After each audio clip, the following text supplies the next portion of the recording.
Yes, hire Jeff. Hey, guys.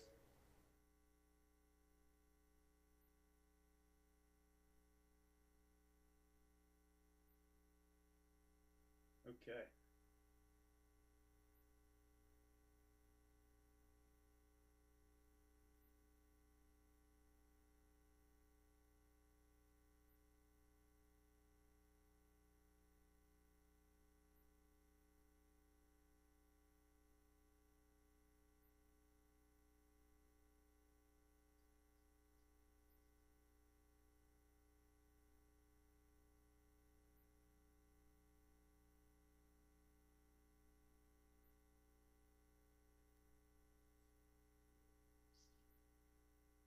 No.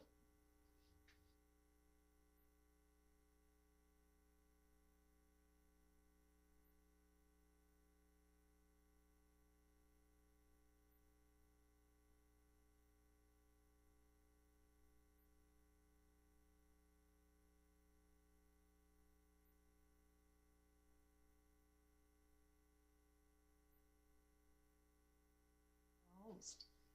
Says it's recording.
Okay, good afternoon, everyone, for any of those checking in.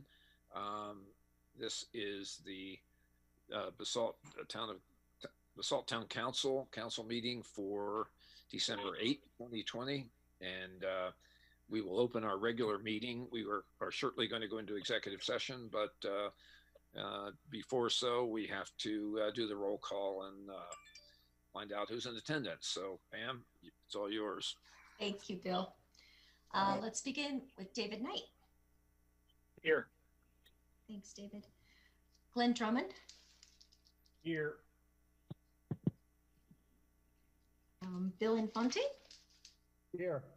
Thank you, Bill. Gary Tenenbaum. Here. Thank you. Ryan Slack. Here. Thank you. Elise Hoddle. Present. Thank you, Elise. And Bill Kane. Here. The A team is present, sir. Okay. With that, Jeff, do you want to cite our purposes for executive session, or do you want? Whoever makes the motion can. It's a long one because there are two purposes for this exec session. Hold on a second, Glenn. Do you have a question before Jeff does that? I was just going to make the motion. Oh, okay. I think he's got to read the purpose and intent for executive. We'll need to read the entire thing that's in the agenda. Yeah, you can just summarize it. Mayor, I move that the town council enter executive session for the purpose of discussing the purpose, acquisition, lease, transfer, or sale of property in accordance with CRS 24-6-402 4A, more specifically to discuss Lot 4 Mid-Valley Center, and for the purpose of receiving legal advice on specific legal questions in accordance with CRS 24-6-402 4B, more specifically to discuss a procedural issue related to a site plan review for the P zone district. Thank you, sir. Is there a second? Second. Okay. Moved and seconded. All those in favor? Aye. Aye. Opposed? Okay. Is the room secure? Are we ready to go? So now you need to hop off of this meeting Okay. and jump onto the email with the link to your executive session.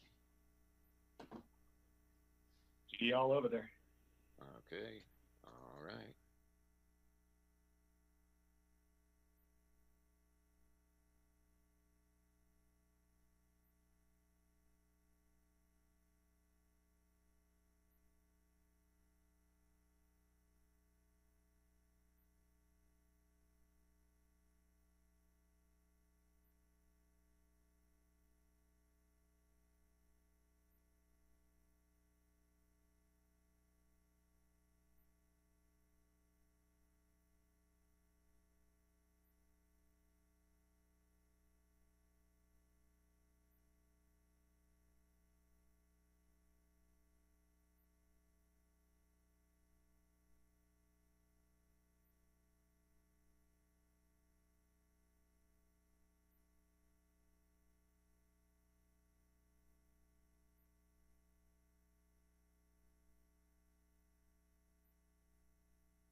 automatically to switch.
Susan, you're on mute.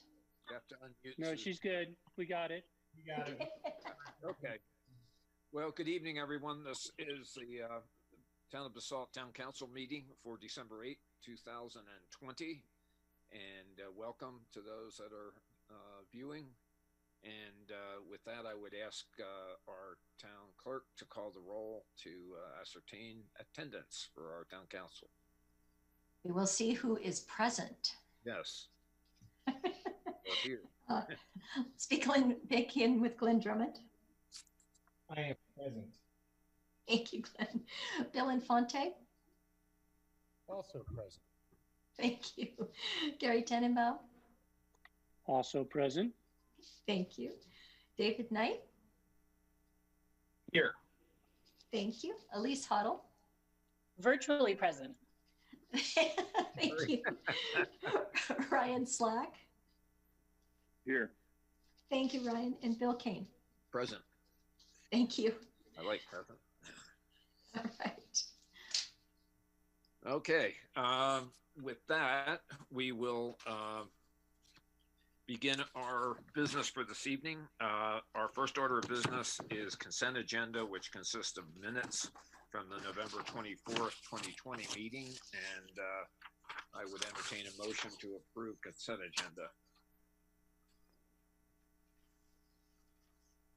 Mayor, I move the town council approve the consent agenda items as presented. Thank you. Is there a second? Second. All right. Moved and seconded. All those in favor, aye. Hi. Any opposed? Okay, thank you. At this point in the meeting, we will hear from any interested members of the public who would like to address council. Please limit your comments to 3 minutes. Identify name and address when making comments. Be courteous, civil, constructive, and nice to the town council. And council will make no decision or take action other than direct town manager. So Susan Philp will be fielding any calls that may come in for public comment. Announcement that you can call 1-669-900-6833, and the webinar ID is 944-5547-5843, and I think Caesar also has it up on the grassroots screen. So far, we haven't received any notice from any member of the public that would like to speak. Pam, you didn't receive anything, did you? Just that late email from Tony Kronberg, but didn't indicate that it was for public comment this evening other than to council and staff. So maybe we just wait 15 more seconds, and then I think we could actually move on to the next item. All right. With that, our next order of business is mayor and council comment. So Well, floor is open for comment. Gary Tenenbaum. I learned that this might not be the last meeting of the year, but I was hopeful that it would be. Usually at the last meeting of the year, I do want to reflect back onto the year past and what a crazy year 2020 has been. You know, looking past that, I'm pretty thankful that we live in this community. I'm pretty thankful for, you know, how the community responded to COVID. You know, I really thank our staff.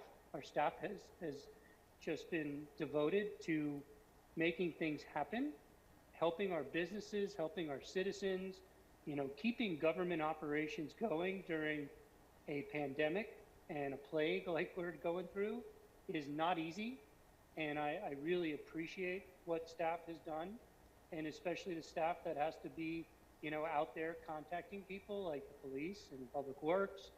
You know, you're essential workers, and you guys have done it with, you know, no complaints, and did it with grace and compassion. And for me, as a citizen of Basalt, I'm pretty proud of it all, and I'm proud of how this community rallied. You know, Christy, thank you for all of the work that you've done to keep, you know, us informed of where we could go. We could have gone down the toilet, and we were prepared to try to deal with it. Luckily, we did not. And I really do appreciate this new council. You guys have really stepped up. I mean, considering that we don't meet in person, you guys have all really done a great job of, you know, being present and working with the community, and, you know, between the Basalt Bucks and business help and the rent assistance, it's not easy. This has been the most difficult time that I've ever had on council, and I've been here almost 11 years, and this is really difficult to do this from home. It's difficult not to be in person and to engage and still deal with the things that we dealt with. We didn't have anything too massively controversial, but, you know, the plague, I keep calling it the plague, but the plague was controversial, and we could have really gone awry as a council, but we stuck together, and really, I'm pretty proud of us all. And I really wanted to thank everybody for, you know, sticking to it. And I think we're coming out on the other side. I know we still have a long, cold winter to deal with, and hopefully we'll see what happens. But we're going to come out on the other side stronger than we were going in. So with that, I just wanted to thank everyone. Thanks, Gary. Excellent comments, I think. Couldn't improve on that. Anyone else from council like to comment?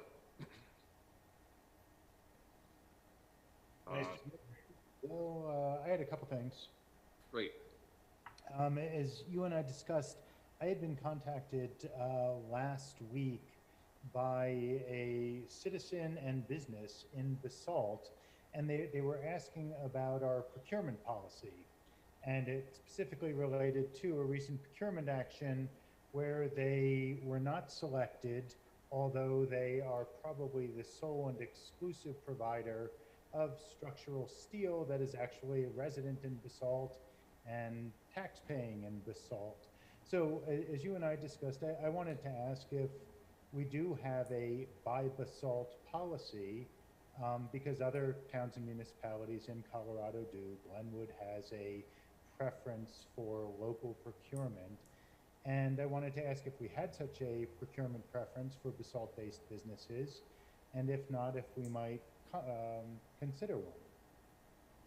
The other two things, many of you may have read that the CORE Act was not attached to the National Defense Appropriations Act, which is really a bummer because it would have protected a lot of Colorado's more fragile and threatened ecosystems and environment, notably Thompson Divide, but they'll have to find another way to insert that one. And then I was just curious, I know there was outreach on the part of, I think, town, but certainly chamber, to the restaurants to see kind of what they were thinking these days about the future and more particularly the next 3 months. So I'm curious what came out of that restaurant consultation and how that might feed into any other discussion that we have tonight about considerations for additional support in light of COVID. Thanks, Bill. And I did take note of, Bill and I had a conversation about the procurement policy and whether we can create a fair opportunity for local contractors.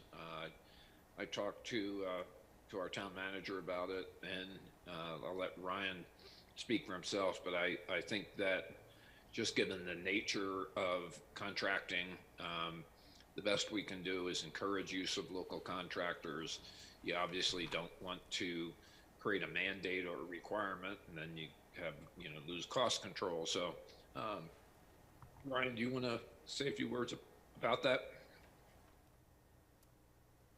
Yeah, so when we adopted our procurement policy, and I was looking to pull it up, it's not at my fingertips for me to read that to the council, but we do have a local preference in there, and it's within a range. So just because somebody's local, if they're coming in, higher than another bid from somebody that may not be by a percentage, I want to say that it's 2 or 3%, somewhere in that range. It looks like Jeff maybe has it. Sure. So there is a local preference if a local business, if the bid is within 5% of the lowest responsible bidder on procurements up to 100,000, within 2% on procurements up to 100,000, or I'm sorry, over 100,000, and there's no local preference. The competitive bid process subject to grant funds, which expressly prohibit the use of such local preference. And there is a definition of local business that means any business whose principal place of business is located in the Roaring Fork Valley. And so I think that in the instance that we heard with that example, that was a subcontractor. And so, we don't have control over how a contractor is putting their team together. But if they have a local representation, I think then we are able to look at that. In this instance,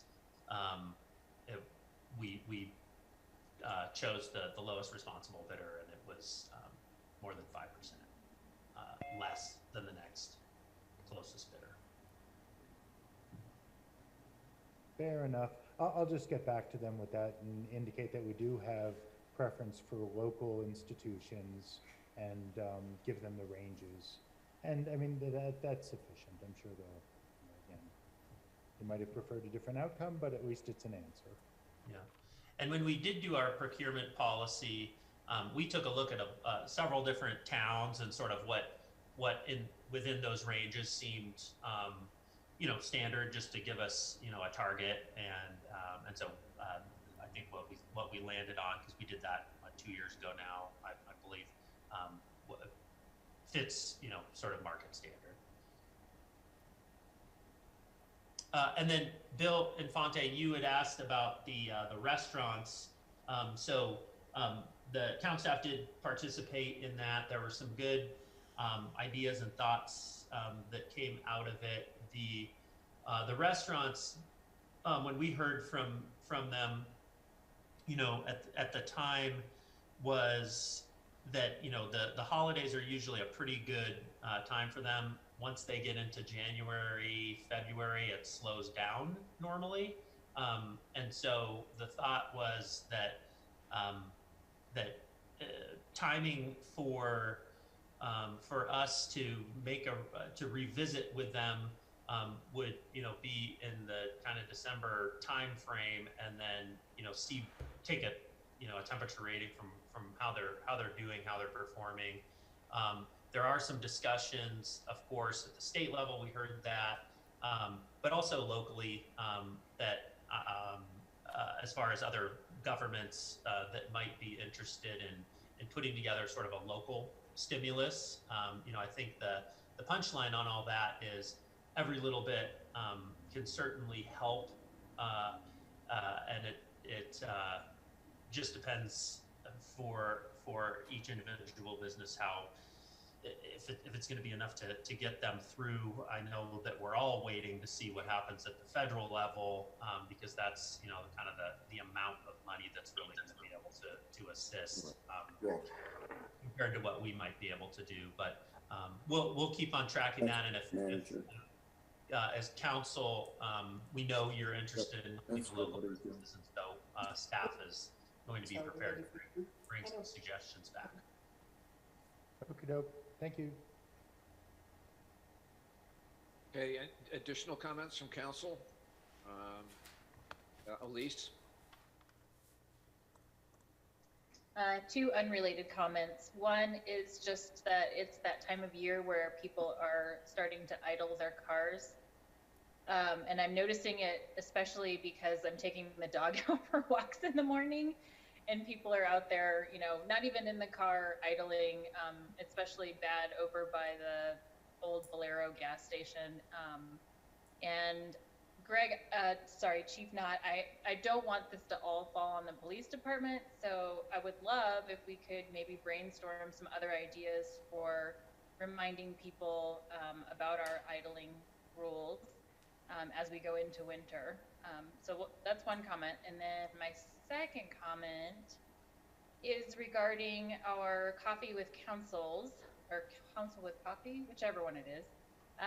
Bill and I spoke briefly earlier today, and in light of the current state of current Orange Plus status that we're in for COVID, and further to the conversation we had at our last meeting, we kind of agreed that it doesn't make sense to meet in person for the time being. And also people are going to have, you know, stuff going on with family and holidays. And I mean, hopefully everybody will still have an opportunity to enjoy this season and all the festivities. So we will look again to do something in January, but of course we still encourage everyone to reach out to us, email us, or contact us if you have really pressing things that you want on our radar. So thank you. Excellent. Thanks, Elise. Gary, do you have your hand up by chance there? Or were you? No, my back is. Okay. I was stretching. $50,000 painting. Any others before we turn? I just going to have a few. One is that we are about to release, could be any hour now, a new video from the mayor providing an update on major activities at Town Hall. The focus on this video was on principally our three major public works projects and capital projects, excuse me. I like to think of them as three P's now, P's in a pod. One is the pool, second is the park, and third is public works. So these are three big ambitious projects. I really encourage you to take a look at the video. Our effort was to explain funding sources and make sure that our general public is comfortable with our financing that we have in place to achieve these projects, and explain to folks that they've been around for a long time and funds are essentially arranged for and escrowed. So there's that.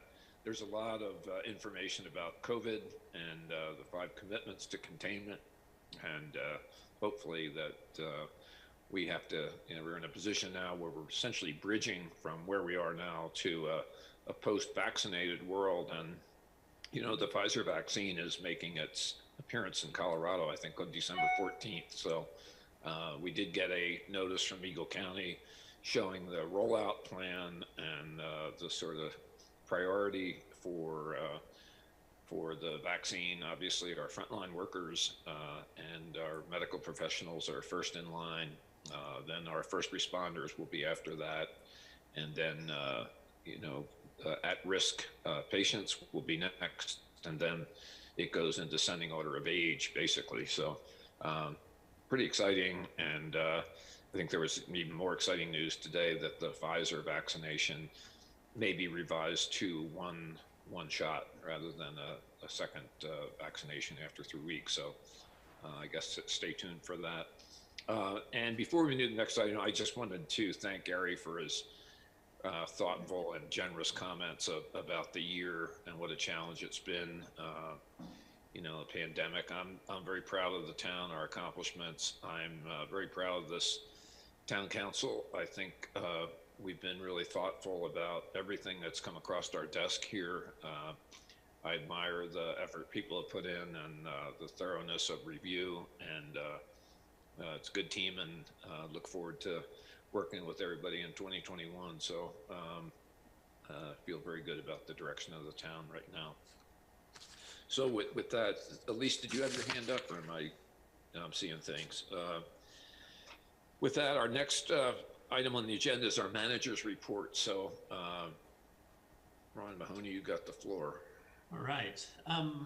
So a couple of quick things, and I'll probably rely on staff for a few of these updates, as some were late breaking. But I did send out to council. Bill just made mention of some information that came around the vaccination arriving in Colorado. There is an elected officials vaccine briefing, and I had sent that link to you all. That's a state level one, so it's probably a bit of repetition if you've already seen some of the local ones. But that's tomorrow, and we just got that information today. So a bit short notice, but. And then Bill Kane, Mayor Kane, had told me, I didn't get a chance to get out there today, but the retaining wall on the dam for Lake Christine was apparently being worked on and was nearing completion. And so looks like there's some action there, and we'll get that blemish cleaned up, which is really great. Another update on the property across the way from Town Hall, the Basalt River Park. There is a new fence up around the private property. And so that just went up a little more visually appealing, but that's going to be a construction fence. That's really why that is there as they get underway. And just for the public's sake, the unfenced portion is the portion that the town purchased. There is a portion of the property within the fence area that the town has purchased as well, which was the arts parcel there. So we will eventually see that start to take shape in there, but for now it's within the confines of the fence area. We did get our sales tax numbers today. So Christy worked like mad to get those reports out, which got sent out to you all this afternoon. And Christy, do you want to just give a brief update on that for us? Sure, I'd be happy to. Thanks. So based on our revenue modeling, we've been discussing all throughout the year. It was about 35,000 higher than that for this month. Although we looked at a 1.6% decline for November compared to 2019 for the month of November. But that was because of some timing differences in our retail food sector. So that was the only reason for that. Other than that, real positive report, and definitely showed some glimmers with lodging being up month 2019 of November versus 2020. So real positive news there. Great, thank you, Christy. And then just wanted to remind everybody of our holiday festivities. This last week on Friday, we had Santa and Mrs. Claus touring town, and we will have a second crack at that from 4 to 6 p.m. this Friday, December 11th, and that is in the Willits and West Basalt area. And I believe also this week we had free donuts provided on Sunday, which were delicious, some homemade donuts, and we will this next weekend have them back for the sequel. And so Susan, can you tell us what is that going to be on Sunday again? I'm sorry. No, actually, that's on Saturday, and Saturday. so we have donuts that will be in Willits on Saturday, and we have the parade, which Ryan mentioned, and then we have Zoom with Santa on Saturday from 10 to 12, and there's still some spots open if you would like to sign up your children. And we have ornaments still. You can pick them up at the toy boxes at Willits and over in front of the art base. And we have a new video up that Mayor Kane introduces, and we have version 2 up on the web, so you can do that. So the activities are on the town's website, www.basalt.net, and just scroll down to the bottom. Great, thank you, Susan. And then the last thing I will mention is something that just literally came up to town staff yesterday, and we would like to have a special meeting, which we will follow up with staff on, likely scheduled for the 22nd, so long as we can get most in attendance. I know we had asked to cancel that, but essentially there is an offer of a gift, a piece of land that is just adjacent to the rugby field, where we have a field house and bathrooms, and it has been vacant for a long time. It's owned by one of the developers or the development team of Willits, and they would like to divest themselves of that, and are generously interested in passing that on. The caveat is they'd like to do it in this year, just to take advantage of some of the tax breaks for this year. And so we've quickly done some due diligence on that. We're very familiar with the parcel already, but I just wanted to put that on council's radar since it just fell into our lap. So with that, that's all I have, Mayor Kane. Great, thanks. And if you wouldn't mind, Ryan, if we could maybe just send a note to CPW, thank them for fixing our Lake Christine Dam wall there, that'd be great. You betcha. Okay, that concludes. I think we're now ready to turn to presentations. And our first order of business for tonight is one of the truly fun things that we get to do, and that is to recognize outstanding people in our community and to recognize them for service they provided. So hard to imagine a more worthy one tonight. So we take time to recognize for outstanding community service Lieutenant Colonel Dick Merritt. So Dick, welcome. We see you there. Nice Christmas tree behind you there. You look sharp tonight. So we are very happy to honor you tonight. Dick has been involved in Basalt all the way back to 2002, has participated in our Home Rule Charter Committee, served for 15 years on BAMC, our Emergency Management Committee, and the list probably is too long, but he's been a stalwart, and he's just a great asset for this community. I know we all feel the same, that we're lucky to have him here. So Glenn, I think, has volunteered to read our proclamation tonight, so I'm going to turn it over to Glenn Drummond, who has been working with Dick, and I think felt like he would really like to read this recognition. So Glenn. So in recognition of outstanding community service for Lieutenant Colonel Richard Dick Merritt, whereas, however effective government may be in serving the needs of its citizens, the character of our towns depends on the relationship of our citizens, family, friends, and neighbors. And whereas strengthening those bonds lies in the hearts of the people, individuals who will participate and volunteer to help create a living, thriving community. These citizens are unrecognized, unsung heroes of our town, and whereas the town council is pleased to recognize Lieutenant Colonel Dick Merritt for his profound influence on the quality of life in Basalt through his leadership of the Y2K Committee and Basalt Emergency Management Committee, promoting the use of incident management teams process to the town of Basalt. And whereas Dick Merritt has put forth great effort in our community by selflessly volunteering and undertaking a leadership role in many local projects, which he has been involved, including serving as chairman and citizen member of BEMC.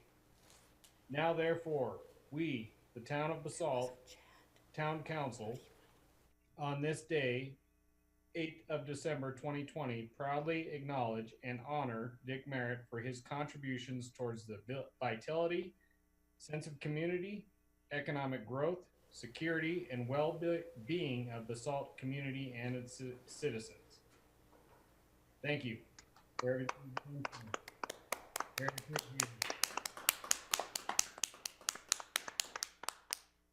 Thanks, Dick.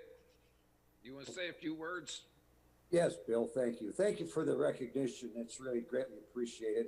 The Basalt Emergency Management Committee is a real team. I've been on it for 15 years and we've grown a lot. We have Greg Knott, our police chief, and Scott Thompson, the fire on the board. We have the council person. We have the Red Cross. We have our Boyd is on there. And we work with the Forest Service, Pitkin County Public Safety Council, Eagle County Sheriff. So we have a number of people that come to the charge and rally when we do have an emergency. I think the Lake Christine Fire 2 years ago brought out the importance of having an emergency committee that assisted in controlling that fire. I would like to mention one of our chairman of the BEMC, Leroy Durox. He's been with us for 15 years and he's now heading up the committee. And when I retired from the Roaring Fork Club, I passed on to Amy French, that's Leroy's daughter, to be my member. So we have a lot of continuity here. And I have a lot of really good feelings for the future. And thank you very much for the recognition. Great. Thank you, sir. Pam, do you want to say something? I just wanted to recognize Amy and Dee Dee, who were on this meeting this evening, Dick, to cheer you on and support you as well. I just saw that. Yeah, I would like to jump in here, Bill, and mention Pam for her service over the last 15 years. And we always have breakfast when Pam is aboard so that the meeting can go every other month. So thank you, Pam. We'll get those back. So thanks, Amy, Dee Dee. Appreciate you logging on tonight. And thank Mr. Durox too for his ongoing service for BMC. He's well known down here in Town Hall. So thank you guys for that. Thank you. So thank you guys, and we will move on. Our next order of business is discussion and direction regarding the use of tobacco tax and mental health services. I know Ryan's got a presentation on thoughts about how we go forward with use of our tobacco tax. So you got it. All right. Well, thank you. So first, I'll go ahead and introduce a few of our guests tonight. So let's see. I know Michelle has been hanging out. Oh, there she is, right in the middle. Hi, Michelle Muthing. She's the executive director of the Aspen Hope Center. We've got Anna Cole, and Anna, I even looked up your title to make sure I got it. So Family Services Director for the Roaring Fork School District, and then Rob Stein, who's the superintendent. And so I'll just give a little bit of background. I think they've got a few items to share as well. And, you know, I think the format tonight is really to have some discussion and then ultimately direction. We, you know, like to come back with a resolution at a future council meeting to memorialize an agreement. But what started off, you know, essentially at the beginning of 2020, before COVID hit, were some regional discussions with some of our partner towns, ones that were in the district, and you know, they are looking at trying to bolster their access to mental health support, having counselors in the school, and they have some goals that they would like to meet in that regard. And of course, a few years ago, we had passed a tobacco tax and have been collecting on that. For a few years now, we've made some small expenditures on it, but really wanted this year to spend some time thinking through how we might make a difference in the community. And so, Rob and I initially had chatted, and then when Anna came on, we started to work out some more of the details of what their needs were. And the proposal in front of us is to be able to support financially a full-time counselor in the elementary school. Right now, there are counselors in the middle school and high schools. Those are supported with some funding that comes from Eagle County. And there was a 3-year commitment, I believe it was, from Eagle County for those funds. And so we would really help to round out their service efforts and being able to provide some of these counseling services to the entire school within the entire school system within Basalt. I also highlighted in my memo to this council that there's already an existing relationship between the school district, between the Aspen Hope Center, and then also between our police department. Our police department does have a presence in the schools. They coordinate some of their education and outreach efforts with these folks, and really trying to be consistent with these children and being able to get them some additional services. And then as it relates to the Aspen Hope Center, so they do provide the 2 existing counselors in the schools in the middle and high school, but they also help the town right now with some crisis response, and that has really been invaluable. Chief, before I got here, had already been working with the Aspen Hope Center, and just really finds the work that they do invaluable. And so we really want to sort of double down on those efforts. There's the Aspen Hope Line. So if somebody is in trouble, it's the middle of the night, they can get in touch with somebody. But then also some additional counseling services that we would like to be able to offer to the community, sort of similar to what we did during the last 6 months with COVID, but be able to continue that. And then, that would be available for our community members, business owners, things of that nature. And then finally, what we thought was being able to support some of the nonprofits that are also part of this hub and spoke model that Michelle talks some about in her proposal, where often they're the sort of first contact, and then they're able to put folks in touch with different services. And we know that now more than ever there are some growing needs, and so some of these nonprofits that serve people in Basalt would be able to apply for up to $10,000 in grants, and we'd run those through the Vail board, which is an existing board. We have David Knight and Gary Tenenbaum sitting on that, Chief Knott, and then we have two members from the community. And so it seems like that would be a good fit to review applications and ultimately make a recommendation. So that's my short or somewhat long overview. And so maybe we could start with hearing from the district, talking for a few minutes about your goals, and feel free to correct anything that I might have misspoken about. Thanks very much for hearing us out tonight. Ryan, you did an excellent job. So I just want to make a few points, mostly just of emphasis. Everything you said was absolutely spot on. First of all, our vision is really that we all work together on the positive development of our youth in the community. And by all, I mean the school district, our nonprofit partners, the municipal governments, other social service agencies, the police department. And I actually believe we have been working well together. We just want to also tie some funding to that so that we can sustain this effort over time. We've established a goal that every child in the community has access to evidence-based prevention, intervention, and treatment to strengthen positive youth development and mental well-being. That is all of our youth, no matter where they live or go to school. If they're in our community, we want to take care of them. And our concept is that we really create a more consistent funding of community mental and behavioral health services in all of our schools, because that's where the kids are.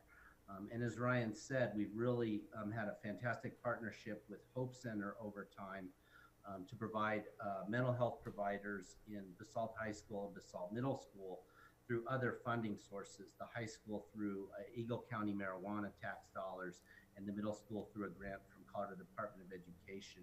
We don't have a funding stream right now for the elementary school.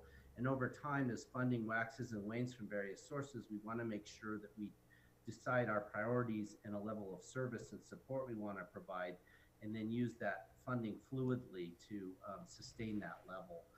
Just a few things to emphasize, that this is sort of more intensive services beyond the base level of services that is our obligation and our commitment as a school district to continue to provide.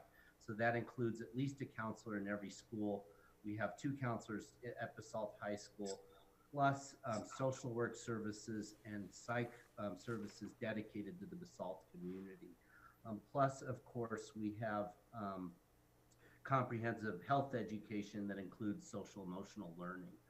And then finally, I just want to shout out the partnership we have with the police department as well as Hope Center, because the police department is really a partner in positive youth development as well. So we are asking for funding at this point for Basalt Elementary School for an additional layer of mental health or behavioral health services. But I just wanted to emphasize that this is a whole, bigger vision that we have for the development of our youth. Great. Thanks, Rob. Anna, anything to add? No, that was a great overview. I'm happy to help answer questions, but yeah. Okay. So now quickly, why don't we have Michelle give a brief overview, if you would. You're muted. Do you want me to talk about the school first, Ryan? I think you can talk about sort of what our aim is with respect to this funding for the Aspen Hope Center and what it would provide for the community, separate from the school. Okay, separate from the school. So, gosh, the Hope Center is embedded in Basalt. Our office is there. Most of us lived there. It is home in many ways, but we have really come to have the best partnership with law enforcement, with Basalt PD, and they're kind of the landmark of what we explain our relationship like with law enforcement to other communities. The crisis line has been one that has been either eerily quiet in the last 8 months, or it has rung off the hook and we don't have enough clinicians to respond. And so the crisis work that's done is available 24/7. We go out on scene with law enforcement when there's a mental health issue, which allows a situation to have an officer be able to leave a mental health situation so a counselor can take over and do the assessment on scene without them having to leave. In the climate of the world right now, with all the eyes on law enforcement, we are so grateful to live in the valley that we live in with law enforcement that's so respected and loved by the community. When you hear the stories in other law enforcement in other towns, it's nice to live here where we get such a wonderful relationship with them. So we show up on scene with law enforcement, but we also have a crisis line that allows us to go out. We were out last night without law enforcement. So it allows someone to call us directly and for us to go out on our own. It keeps people from having to walk through the door of an emergency room and have a bill for an ER and a physician, we can meet them right there in their living room. The situation that we were involved in last night, funny enough, was ironically enough, talking about children, was with a 13-year-old little boy. And so the clinician was there at 8:30 last night, did the entire assessment in the home with the family. And the student was pretty high risk for suicide. And instead of hospitalizing them, we have an intensive stabilization program that's pretty one of a kind in the state. The Hope Center is the only freestanding crisis center in the state of Colorado. We're only one of 3 in the country. And we have a stabilization program that we really try to utilize to keep people out of inpatient psychiatric hospitals. We don't have to transport them to Denver or to Grand Junction. And this young man entered into that program last night. We did a pretty tight-knit safety plan, and they called before bedtime. They called first thing in the morning. They initiated therapy today with one of our therapists. They'll see that therapist for the next 5 days. And the whole goal is to teach them coping skills, help the families stabilize, and let them realize that there's a way that the community can support them. So like Ryan said, I always describe the Hope Center as this kind of hub and spoke, spoke in the wheel, where we're the center, we're like the ER of mental health, and we refer out and we rely on our community partners both to support us and for us to be able to support them. And so this is the work that we do day in and day out. Is we man a 24-hour crisis line that people call. We go out to their homes either with law enforcement or on our own. We have a program that keeps people out of a hospital. It comes to at no cost to the client. It costs about $1,500 for 5 days for that individual, and we don't charge the community. And then we have our recovery and outreach. We've also employed or pulled, I guess, from our employed staff to do support sessions during COVID. We have done upwards of 16 a week, where we have had clinicians on Zoom supporting the Family Resource Center, the school districts, the cities and the counties, employees, hospital staff, first responder staff. And it's just a place where they can come and unload because everybody is struggling. So it is, as much as we're a crisis intervention and response agency, in the last 8 months, we have done a lot of prevention, really trying to reach people on the front end upstream before the crisis. Next year, we have already had both of our events individuals cancel the events for next year. So we're going to be short 2 events next year. Donations this year, though donations are coming in, individuals are cutting their donations. So we are working really, really strongly with our community partners just to be able to continue to reach people, because we have done well with keeping our major crises down, and we just want to keep it that way because there's no quick end to this. We know it'll be more of a marathon with serving mental health over the years. I don't think we truly know what the fallout of all of this will be. Great, thank you, Michelle. And I think now would be an appropriate time if council had some questions, and certainly feel free to ask Chief Knott any thoughts or questions with regard to his integration into this. But this is meant to be a discussion, and ultimately, as I said at the beginning, we'd like to get direction on next steps. Yeah, Glenn. Council comments? I'd be happy to lead off. I am, I guess I would say that it's hard to imagine a better use for the tobacco tax than what is kind of anticipated here. This is kind of exactly what the thoughts were, that, we have, a product that represents potential liability for kids in the community, and to take these proceeds and plow them back into to these functions, especially with the Hope Center and the school effort, just looks fantastic to me. And this is a restricted fund. They're pretty much limited what we can spend these monies on, and it's big sums of money, but it's a big problem too. So they're my initial responses. David? Yeah, I think this is great. It's using the funds for Basalt Elementary and Hope Center, great to augment what we're already doing. I think the nonprofits, it's an opportunity to partner, kind of bring their creativity to bear as well. And excited about that with the bail board. Yeah, I mean, now more than ever, we need accessible mental health services. So I think, I mean, this is what, like you said, this is what the tax was designed for. So I'm really excited about this. So thank you. Awesome. Glenn? I mean, having been involved in a situation that the Hope Center was involved in, they're fantastic. I mean, the amount of support they give, the resources that they provide, I'm 100% behind this. Anyone else? Gary? Thumbs up? Just a thumbs up. I totally support this and bringing it back for a resolution. Great. East, thumbs up as well. I think you're getting a lot of support here. That's great.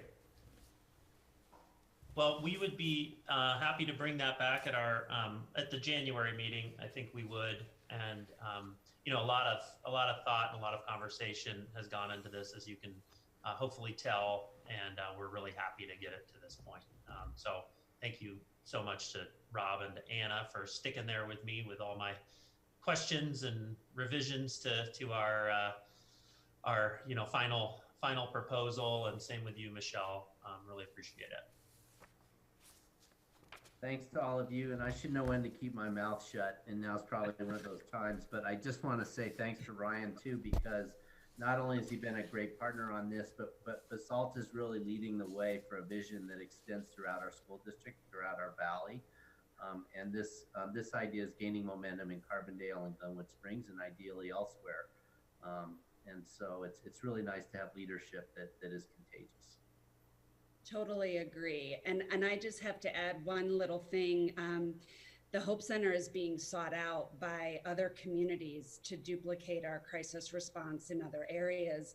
And I was on a call with Gunnison, and I kept talking about Basalt PD and Basalt PD and Basalt schools and Basalt PD. And it was so funny because someone finally said, "You should change your name to the Basalt Hope Center." And I said, yes, I know. But our hometown is really what I talk the most about when we go anywhere. And so again, like Rob, I want to echo that. Ryan, it's been wonderful to constantly talk with you and work with you. Chief Knott, our relationship is second to none, and I thank you. And for all of your support, we will keep our data and keep reports and keep you apprised, but thank you so very much. Chief, do you want to offer anything? No, I think it's all being covered very well. We just have incredible collaborative relationships that are so valuable to the community. So thank you. Good deal. Well, we you know, one of our goals was to be a compassionate community, so this is a real chance for us to step up and contribute. So it's gratifying. So great. So we'll see you back with this, Ryan. You'll bring it back for approval and in a more formalized framework. So yes, Rob, appreciate you taking time tonight. You're a busy person, we know that. So Michelle, everyone else, Anna, appreciate you guys coming tonight. Okay, so with that, I would like to then turn to our next order of business, which is an interview and recommended appointment for a member of the ECHDAAC, which stands for Eagle County Housing and Development Authority Advisory Committee. So Susan is going to lead us through this, and Suzanne Wheeler is on hand too. I think she logged on, so I see her little name in the square there. So. Sure, and thank you. And Suzanne, do you want to join us by video, or are you just going to join by phone? All right, great. Sorry about that. I couldn't. I used Google Meet all day long and was just sorry about that. No, that's okay. So this is an Eagle County committee. This is the Eagle County Housing and Development Authority Advisory Committee, the ECHDAAC, and they have representatives from all throughout Eagle County, and the committee gives recommendations to the Board of County Commissioners on housing policy, on particular land use applications, and the whole realm of how do we provide affordable housing in the county. And the town had a representative who was David Myler, and David wants to move on to other advocacy housing efforts, and so that position is open. So what we're doing tonight is we're interviewing Suzanne Willard de Piccolo for that. And we had some questions that I emailed to the town council, and I can go ahead and kind of kick that off.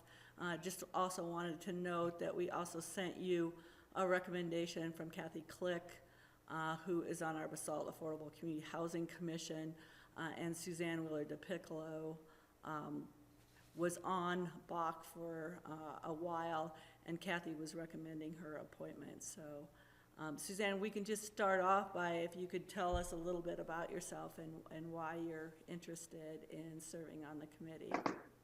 Sure. Thank you. Nice to see you all tonight. I was the Basalt Elementary School principal for the past 22 years. Right now I am working at the district level this school year. When I started in Basalt and worked for 22 years hiring teachers, it became very apparent, particularly when I moved into the Valley all those years ago, and then trying to hire staff for all those years, that affordable housing for the workforce, for teachers, firefighters, police officers, was really hard to come by, and it's even worse now. The good news is our school district passed a bond a number of years ago and built affordable housing for our employees, which is in Willits, and that's been really great. That's a first step. I've been on the Roaring Fork School District Affordable Housing Committee for years. I also worked as an advocate in Basalt to help with the Basalt Vista project, and I'm now a board member on Habitat and work and participate on their housing development committee as well. So it's a passion of mine. As a parent and as an employer and employee, affordable housing in the Mid-Valley is really hard to come by, and it's just been a passion project. I worked on Bach for, I think, about 4 years.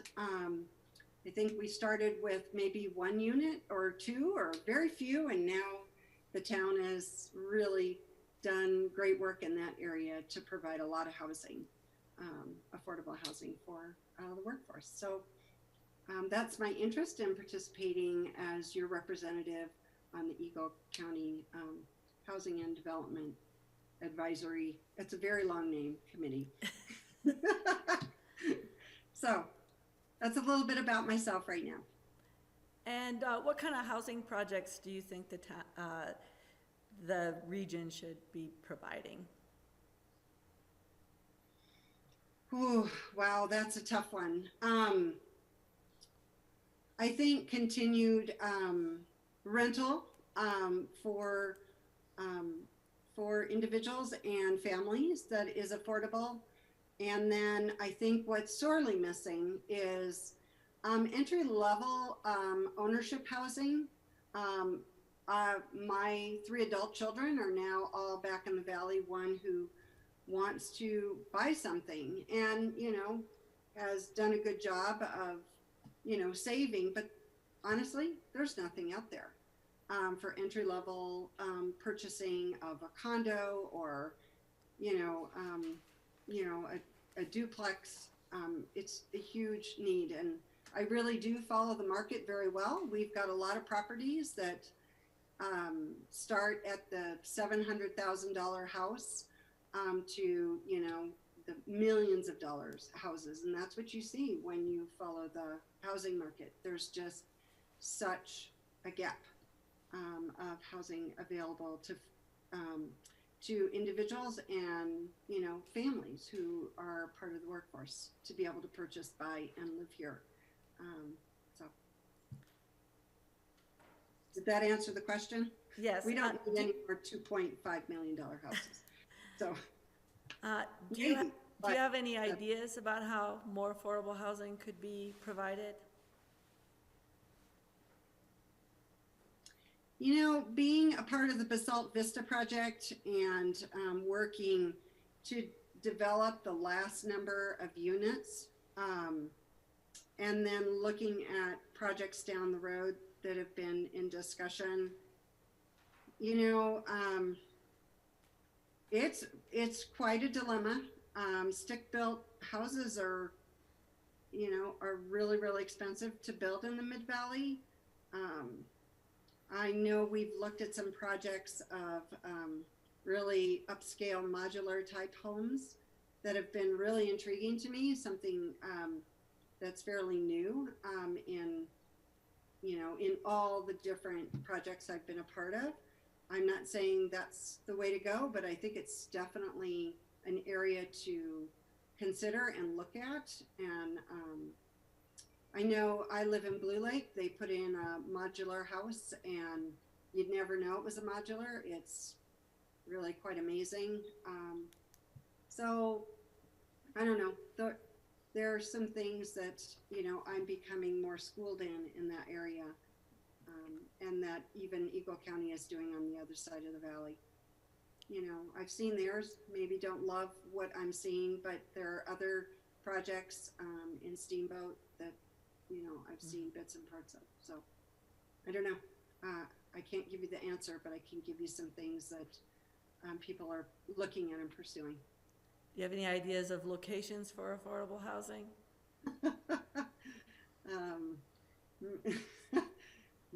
Magic donation of free land in the Mid-Valley would be, you know, perfect. But no, I don't have all the answers there. I think, you know, it would be a matter of listening and continuing to learn. I'm aware of all the different parcels in the Mid-Valley through Bach, through Habitat, through just following Eagle County work. And yeah, it's a fairly complex challenge. Yeah. So Council, do you have any questions that you would like to ask Suzanne? I might. Suzanne, good to see you. Thanks Hi, Bill. for re-upping for this. I was just flashing back on our days of trying to figure out drop-off for the Basalt Elementary School, which turned out okay. So Yep, good to see you. Finally got it. So what are you, do you have any thoughts about how we might do a better job on our end as the town of Basalt in terms of clarifying policy positions relative to affordable housing? Do you have any thoughts about your interaction with the town, maybe in your role as a board member for Habitat or elsewhere? You know, are there things you think that we might want to consider to up our game in terms of being more proactive for affordable housing? And you can be frank here, you're among friends, so. Wow, it's a big question, I know. It is a big question. And, you know, I know you're, as a board, are constantly dealing with the politics of, you know, land developers and the need to build in a community that, you know, has, you know, a diversified community. I worry about what's going on in Basalt. I worry about what's going on in the Mid-Valley because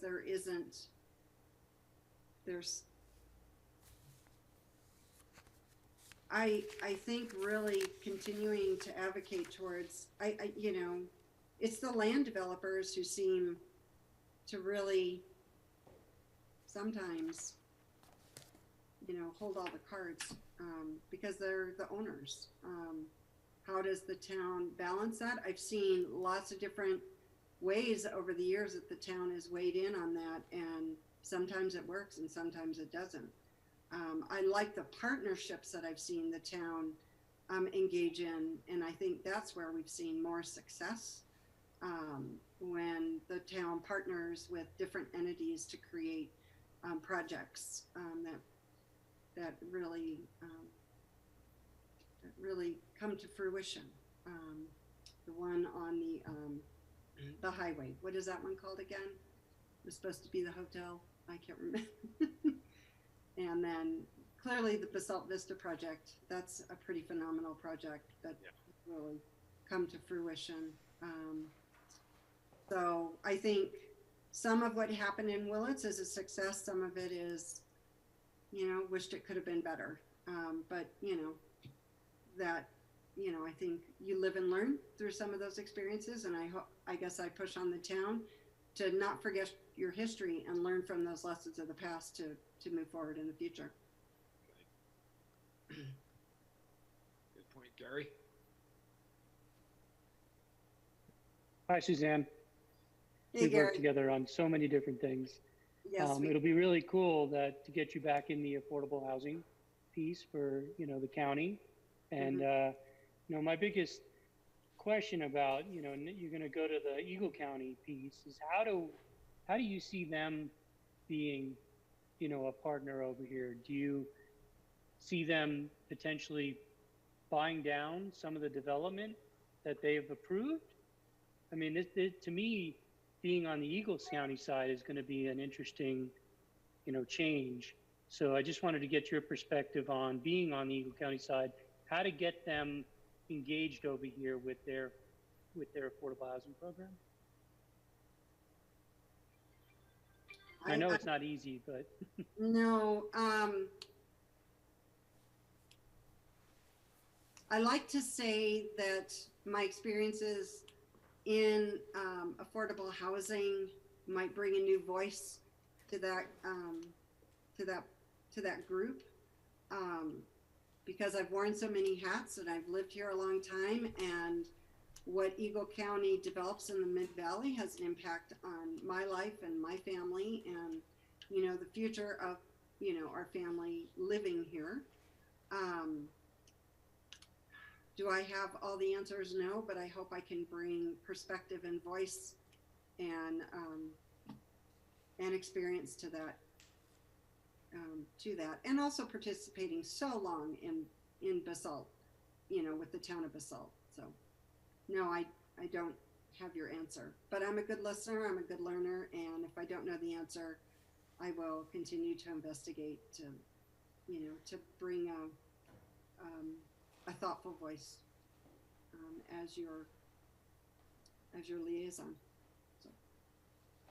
Thanks. I knew it wasn't going to be an easy question, but I was, the reality is we just need a loud voice. Dave was starting to do that, and I think we just need to continue to be a strong voice to get them to really engage over here for their affordable housing funds. Yeah, I know when to speak up. Well, any additional questions from council? Comments? Elise? Hi, Suzanne. Nice to meet you. Nice to meet you. It seems like you have a great background. I'd say I think my only question / concern is I know that your background is in the school system, and a lot of housing is targeted for the schools and first responders and all of that, and which is hugely important, of course. But I think there's a lot more to the community. Obviously, without our businesses, without our industry, there would be no community. So I just want to make a plea and ask you to be impartial in representing affordable housing for all of the community and not just certain segments. I think that's very fair. Just a little bit about my family.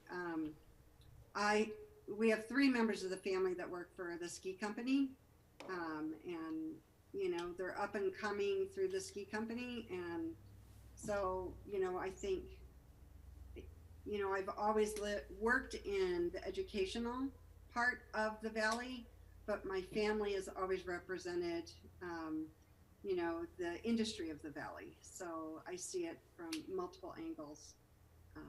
So, you know, Sounds like a good balance. yeah. Oh, yeah. So when my family goes to work, I'm on vacation. So I've lived that life for a long, long time. But I think that's a fair comment, and I appreciate it. I will. And you know, the families that I represented as a school principal. You know, I know a lot of the families in the valley, not just people who work in education. They're my friends, they're my neighbors. So yeah. Great.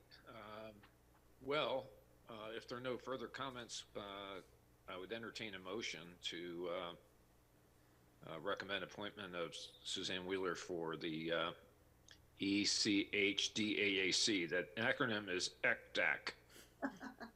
So moved. All right, is there a second? Second. Okay, it's been moved and seconded. All those in favor, please signify by saying aye. Aye. Aye.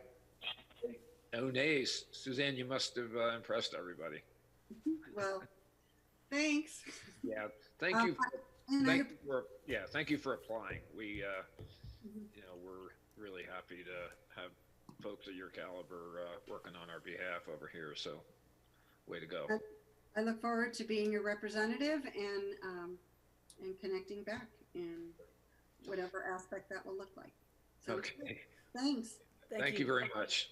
All right. Have a great evening. Thank you. All right. Bye. Nice to see you all. So, our next order of business are our two favorite ordinances. They must be our favorite because we keep keeping them on the agenda for every week. So we begin with ordinance number 19, series of 2020. Ordinance of the Town of Basalt, Colorado, approving a contract to buy and sell real estate with Sheldon Properties LLC for the purchase of Lot 4, Mid Valley Center PUD, Basalt, Colorado. So Ryan and Jeff, you want to? I know we are going to entertain a motion shortly to continue these items, but wonder if you have comments that you would like to make for the record before council takes action. Yes, thank you, Mr. Mayor. As indicated on the agenda, we opened the regular meeting earlier tonight and entered an exec session for the purposes of updating council on resolution of the various due diligence issues and to get some direction from town council on how to move forward in this transaction. What we're recommending at this time is that town council continue the second reading and public hearing on this ordinance. As Ryan indicated in his manager's report, we'll be needing to hold a meeting of the town council on December 22nd.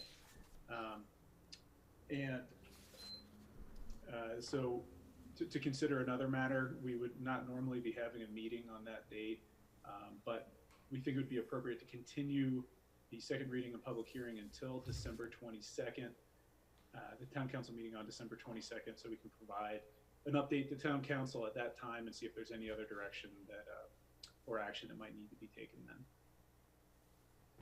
Very good. Ryan, do you want to add anything? No, I think Jeff covered it, Mr. Mayor. I think the 22nd would be a good date to keep this moving forward. Okay. If there is no discussion, I would entertain a motion to continue the public hearing on ordinance number 19 until December 22nd, 2020. Do we have to do a public hearing on this? The public hearing is open. If there's any public comment, we can certainly take it. Susan, has anyone? No, I was just gonna make an announcement that Pam didn't get any notice, correct, Pam, that anybody wanted to speak on the item. Just real quickly, the number's 669-900 800-6833, and the webinar ID is 944-5547-5843. So we haven't received any notice, correct, Pam? So I have nobody sitting as an attendee in the meeting waiting to come in to speak. No. Mayor, I move the town council continue ordinance 19, series of 2020 for public hearing and second reading on December 22nd of 2020. Did I do that right, Jeff? I think you hit everything. Yeah. Is there a second? Second that. Second? Is there a second? David Knight, Oh, second. you did second it. Thanks, David. Do you want to wait a sec here before we bring the gavel down on this one? Or see if there's any public comment? Or... Yeah, anybody else, Pam? Join? No. Okay. Not so far. And just one other question. We had talked earlier when we were talking about that other item of not meeting at 6. So if we're having a public hearing, usually we notice what time it is. So I'm assuming that it'll still be at 6 o'clock. Is that going to be correct, Ryan and Jeff? I would think it would be normal meeting time. Okay. Yeah, Okay. 6 o'clock. Okay. You guys want earlier for the holidays, let us know. Yeah. Yeah, because we'll need a quorum. 24th, that's it. So let's, we have a motion, we have a second, we have no public comment, so Pam, I would ask you to call the roll. Happily. Let's begin with Bill Infante. Yes. Thank you, Bill. Gary Tenenbaum. Yes. Thank you, Gary. Ryan Slack. Yes. Thank you, Ryan. Bill Kane. Yes. Thank you, Bill. Elise Hoddle. Yes. Thank you, Elise. David Knight. Yes. Thank you, David. And Glenn Drummond. Yes. Thank you. That's motion carries unanimously. Okay, next order of business is item 9C, which is public hearing, second reading of ordinance number 20. This is a companion ordinance. It's an ordinance of the town council, town of Basalt, Colorado, amending the 2020 budget, providing for supplemental appropriation related to the purchase of lot for Mid-Valley Center PUD, Basalt, Colorado.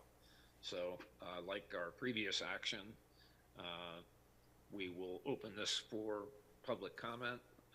It is the council's intention to continue this to December 8th, but if the public has any comment or concern, you may contact us. Again, Mayor, we want to continue it to December 22nd, please. December 22nd, what did I say, December 8th? Yeah. and just to Later, note that we it's a haven't little later. received notice that anyone wants to speak during the That's a public. little later tonight. All right, thanks. December 22nd is what I meant to say, so. Thank you. We knew that. Thanks. You have to Again, watch. again, no one has indicated that they would like to speak. Correct. Okay, so I would entertain a motion to continue ordinance number 20 to December 22nd, 6 p.m. Mayor, I move that the town council continue ordinance number 20, series 2020, public hearing and second reading to December 22nd, 2020. Second. Second. All right, it's been Thank you, Elise. moved and seconded. Pam, if you could call the roll. I'd be happy to. Gary Tenenbaum. Yes. Thank you. Ryan Slack. Yes. Thank you. Bill Kane. Yes. Thank you. Bill Infante. Yes. Thank you. David Knight. Yes. Thank you. Elise Hoddle. Yes. And Glenn Drummond. Yes. Thank you all. Motion carries unanimously. Okay, next item 9D. This is resolution number 42, series of 2020. It's a resolution of the town council, town of Basalt, Colorado, adopting the annual budget for the fiscal year beginning January 1, 2021 and ending December 31st, 2021, and summarizing expenditures and revenues for each fund. Christie?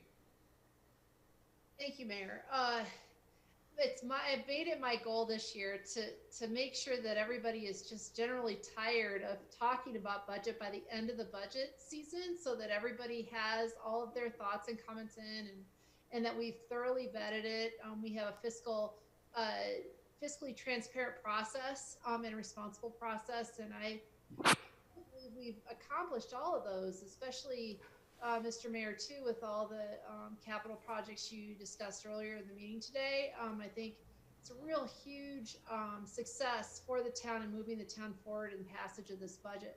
So here we are after all of this work, and especially with you guys too. I mean, I know you guys have spent a lot of time looking at this. So, so that's really all I have. I mean, we've just reviewed the whole thing, but if anybody has any questions, I'm happy to answer them. Any questions of Christy? Yeah, I certainly don't. So thank you. Very thorough preparation this year, as it is, I'm sure, every year, but this one seemed extraordinarily thorough. So if there are no questions, I would entertain approving resolution number 42, series of 2020.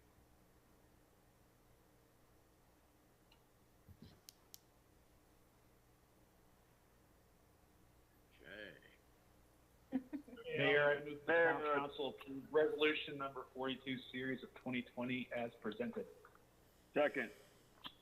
Okay, moved and seconded. Do we need a roll call on the resolution? Yes. Yes. The answer is Sorry, you're stuck with me again. Okay, let's begin with Elise Hall. Yes. Thank you, Elise. Gary Tenenbaum. Yes. Thank you. Bill Infante. Yes. Thank you. Bill Kane. yes. Thank you. Glenn Drummond. Yes.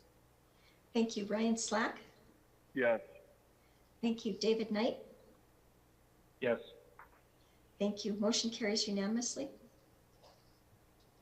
Okay, next item is item 9E, public hearing and second reading of ordinance number 25, series of 2020. Ordinance of the Town Council of the Town of Basalt, Colorado, appropriating sums of money to the various funds and spending agencies in the amounts and for the purposes set forth below in the packet for the Town of Basalt, Colorado for the 2021 budget year. Christy? Thank you, Mayor. I'm just going to briefly share my screen just so everybody can be reminded of what we reviewed the last time. This is the second reading of our 2020 supplemental budget. So the main parts of this budget, I'm just going to move down to the actual budget, supplemental budget itself, are looking at the additional building permit fees and kind of getting our budget more in line with our actual results on the revenue side. And then plus adding the CARES Act in there and encumbering or appropriating that expenditure. Those are the words that are used in the state statute to make sure that we're authorized to spend those funds with town council, which is a requirement of the state. So then also another expenditure increase was the building permit contract labor increases because of the additional building permit fees, some election costs, the Ted Guy lawsuit, the Tabor refund savings that we're going to use to repay the COPs. That's a huge win this year. And then some reductions in our spending this year as well for those capital costs that had been moved into the next year's budget. And then plus just reflecting the Basalt Sunday Market in our accounts, as I stated the last meeting. So this will get us where we need to be to make sure that all of our expenditures are falling underneath our budget as far as by department is really what we try to do in accordance with our town code.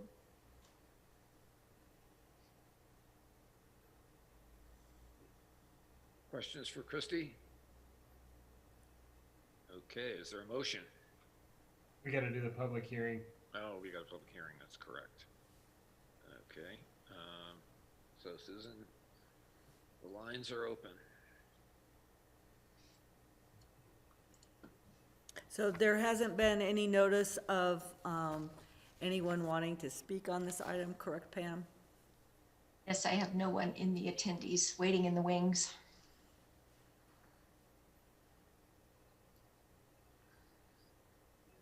Good for the motion? Yeah. Mayor, I move that town council adopt ordinance number 25, series of 2020 on second reading. Second. Second. All right, moved and seconded. Pam, please call the roll. Pam, you're on mute. Thank you. Elise Hoddle? Yes.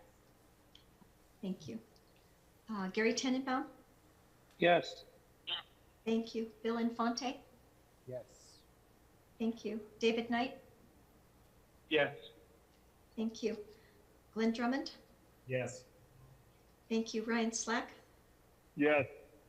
Thank you. And Bill Kane? Yes. Thank you. Motion carries. Great. Next item 9F, public hearing and second reading of ordinance number 26, series of 2020. Ordinance of the Town Council of the Town of Basalt, Colorado, providing for supplemental appropriations for the year ending December 31, 2020, related to various budgetary line items.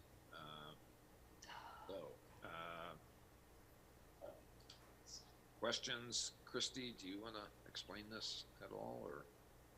I think I just did. I got one ahead, so I apologize. The one that we had just approved was. I kind of thought that. Yeah, I realized that too. I was like, oops. So sorry about that. But we, I mean, really, when we did the resolution, it was the same information in the ordinance 25 as was in the resolution. So I don't think it's a problem unless there's somebody that has a problem with it. But this is now the supplemental budget for 2020. I apologize for that. I skipped ahead. Public hearing? Yeah. So the public hearing is open. There hasn't been identified anybody, anyone that would like to speak on this item. That's correct. Any other counselor want this motion?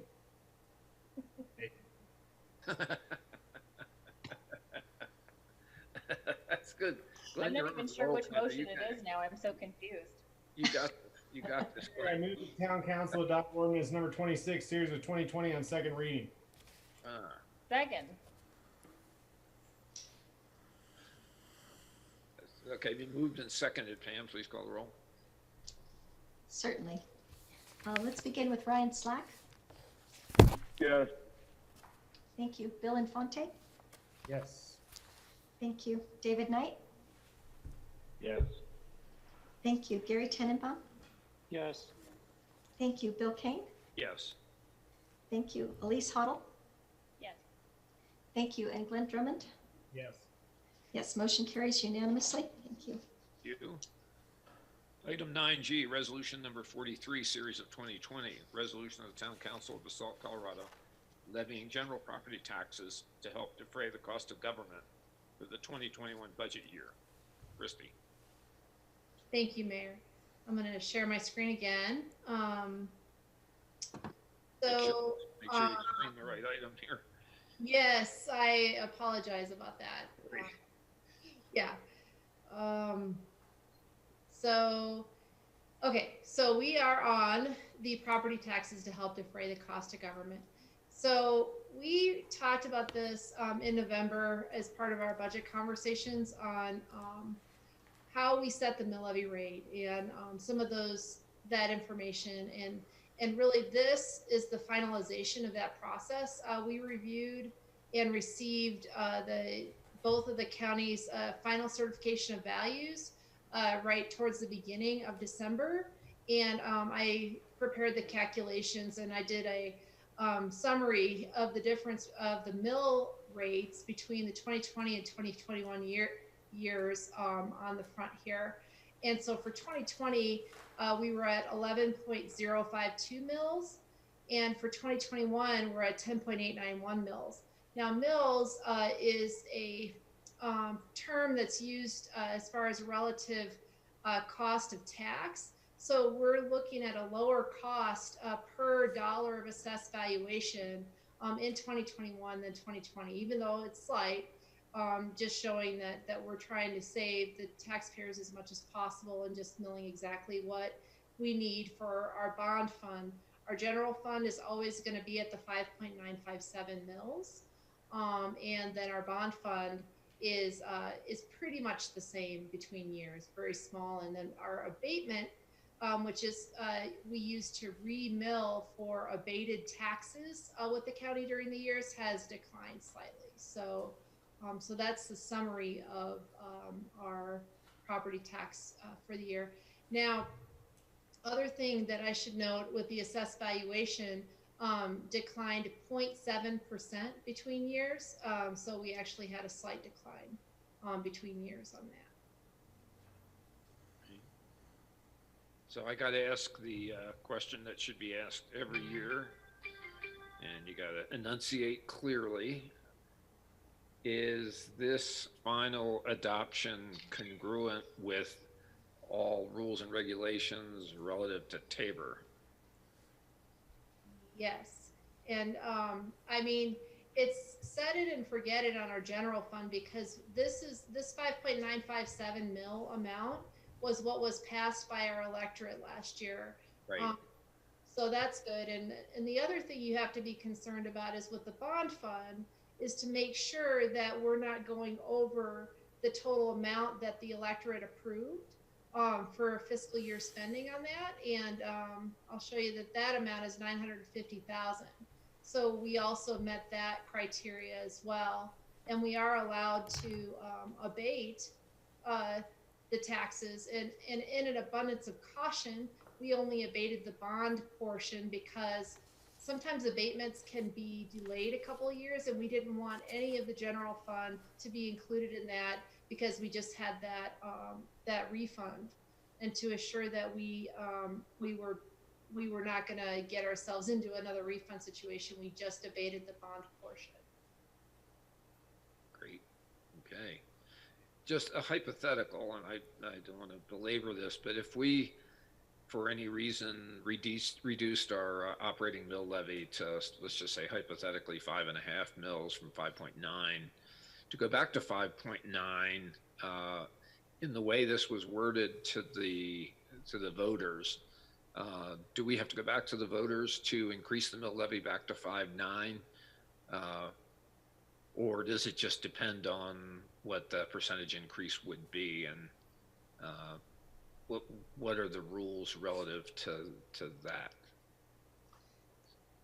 So I'll say, oh, go ahead. You want me to tackle this one? Yeah, so the ballot language with respect to the general property tax mill levy allowed for that flexibility to move it up and down, not to exceed 5.957. Okay, that's good to know. Okay, that's all I had. Questions of council. Christie, for setting our mill levy. All right, we'll open this for public. No, it's not a public hearing. No, just a resolution. So I'd entertain a motion to approve resolution number 43, series of 2020. Mayor, I move that the town council approve resolution number 43, series of 2020 as presented. Excellent. Thanks, Elise. Second? Second. Okay. Been moved and seconded. Pam, please call the roll. Certainly. Who got that one? I'm sorry. Was it Glenn or David? David got it. Okay, thank you. Nipped him at the wire there, I think. Yeah. Thank you. Let's begin with Bill Infante. Yes. Thank you, Bill. Bill Kane? Yes. Thank you, Ryan Slack. Yes. Thank you, Ryan. Gary Tenenbaum? Yes. Thank you. Elise Huddle? Yes. Thank you. David Knight? Yes. Thank you. And Glenn Drummond? Yes. Thank you. Motion carries unanimously.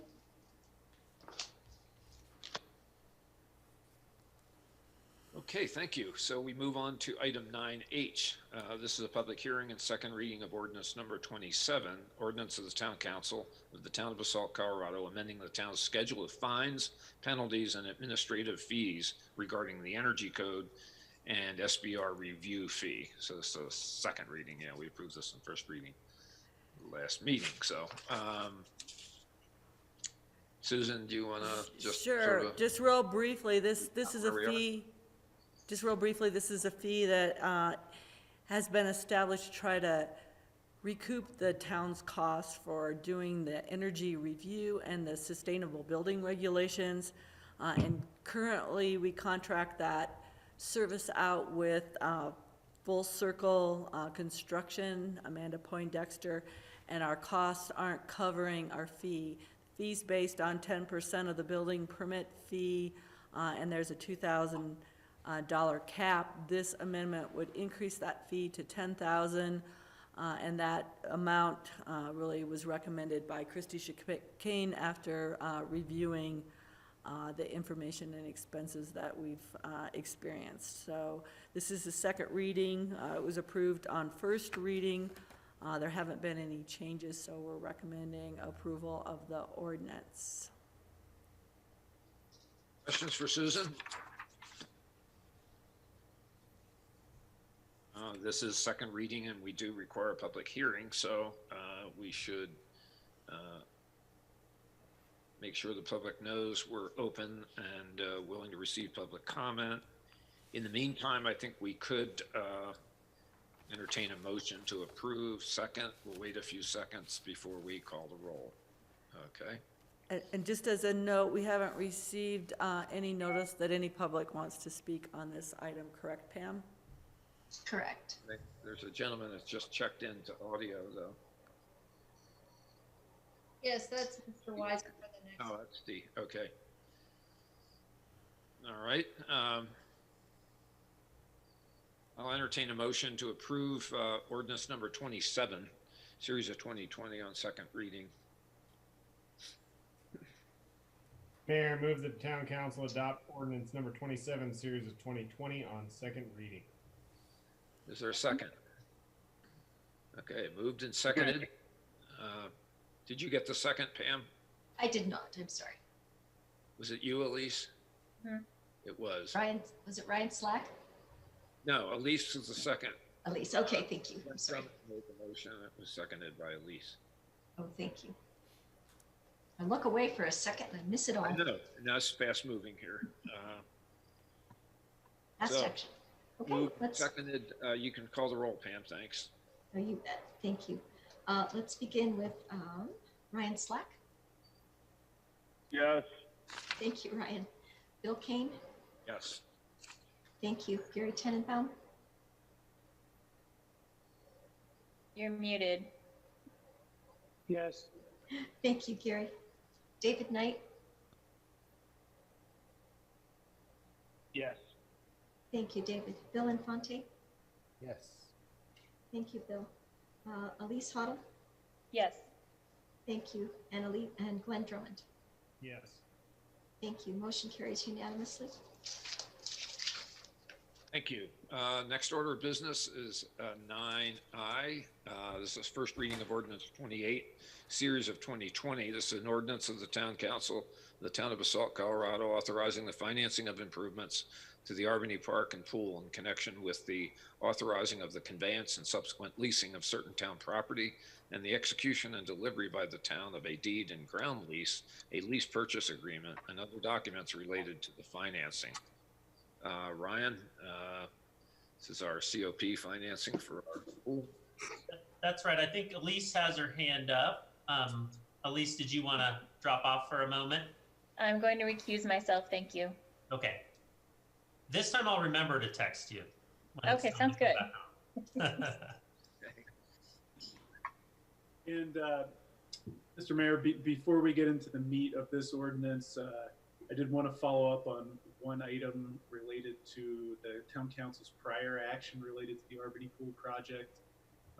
As you all know, by resolution number 40, the town council approved the pool project and construction contract, subject to a determination about whether or not a site plan was needed for that work.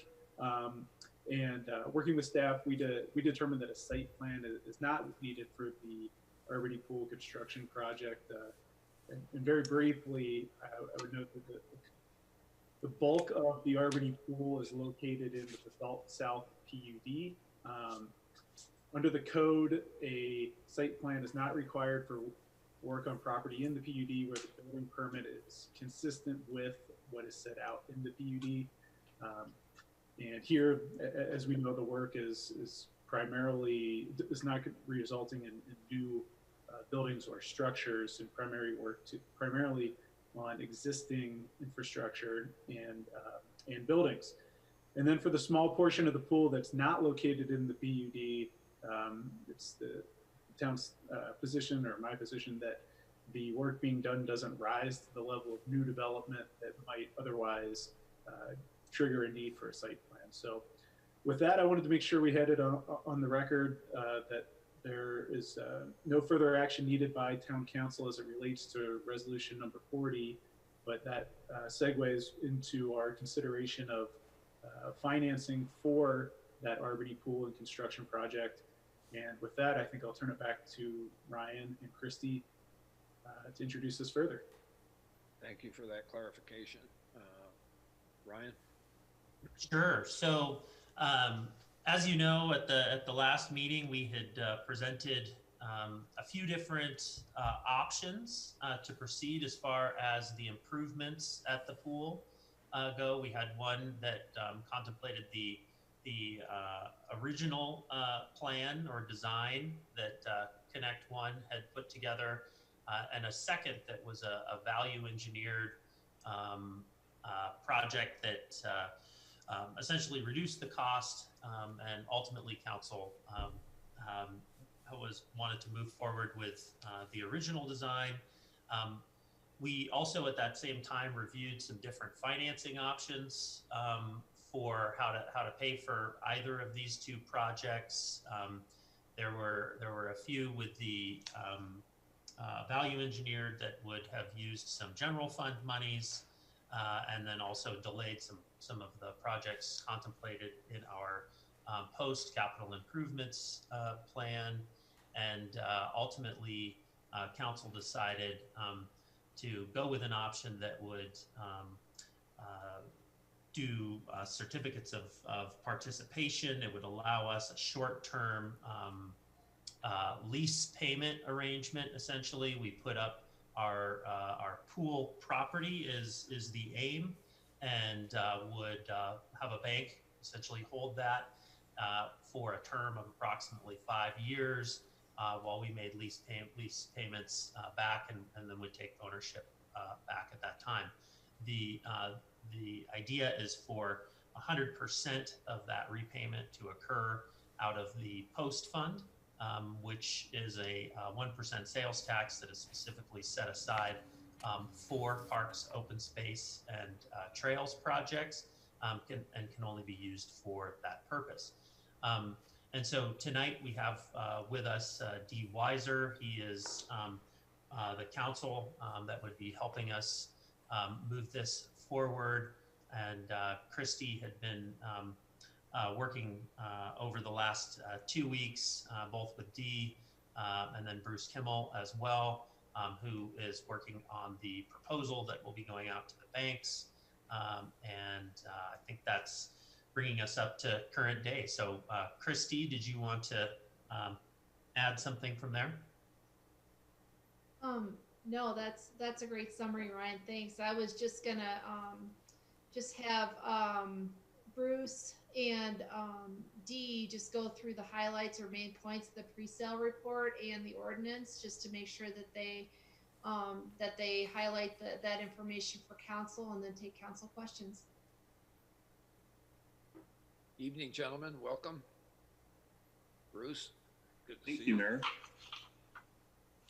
So, Christy, would it be appropriate for me just to hit the highlights of the pre-sale report? Yeah, that'd be great, Bruce. Thank you. Well, thank you, Mayor and Council. Bruce Kimmel with Ellers. I'm just going to go through a couple of points on the pre-sale report that's on the screen. So, with the required funding amount for the Albany Park project of approximately $2,054,000, that's the share to be funded with the COPs. We're estimating a par amount of just over $2.1 million. And as you did with the COPs that were used to finance the Tabor refund to the taxpayers of Basalt last year, we would propose that you finance this or sell these COPs via bank placement. And we would work with you to solicit proposals from regional and local banks, as we did with that 2019 COP offering. This financing will be shorter in term. Christy's done a lot of work looking at the post funds that would be available for repayment.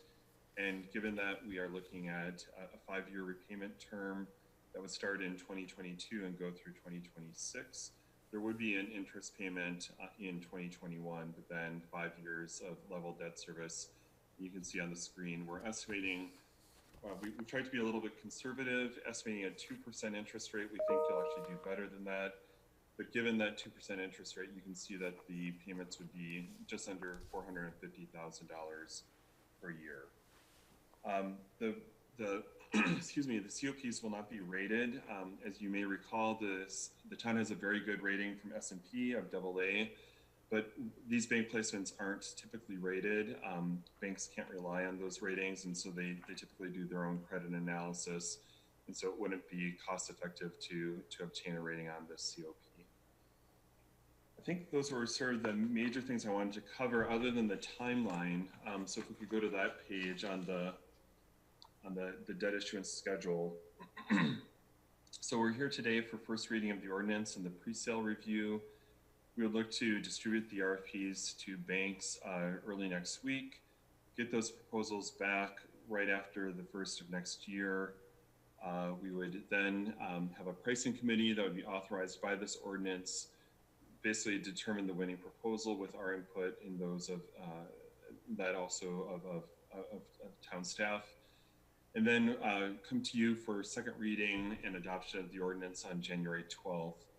Following publication, the ordinance effective date would be February 4th, and you could close on the financing with the winning proposal on February 5th.